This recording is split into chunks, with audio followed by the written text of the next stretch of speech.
அடடா, இந்த வெயில் ரொம்ப அதிகமா இருக்கு. கொஞ்சம் ஓய்வு எடுத்து போனா நல்லா இருக்கும் போல.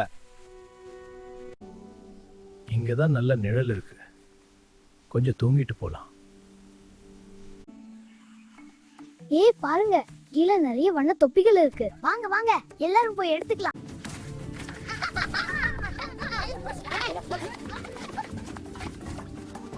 அடடா, என் தொப்பிகள் எல்லாம் எங்க போனது? என் தொப்பிகளை திருப்பி கொடுங்க. என் தொப்பிகளை திருப்பி கொடுங்க. ஆஹா, நான் என்ன செய்யறனோ அதே இவங்க செய்றாங்க போல. இதோ பாருங்க.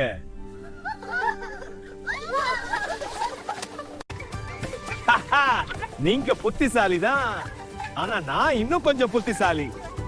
பொறுத்தார் பூமி ஆழ்வார். பொறுமையுடன் யோசித்தால் எந்த பிரச்சனைக்கும் தீர்வு கிடைக்கும்.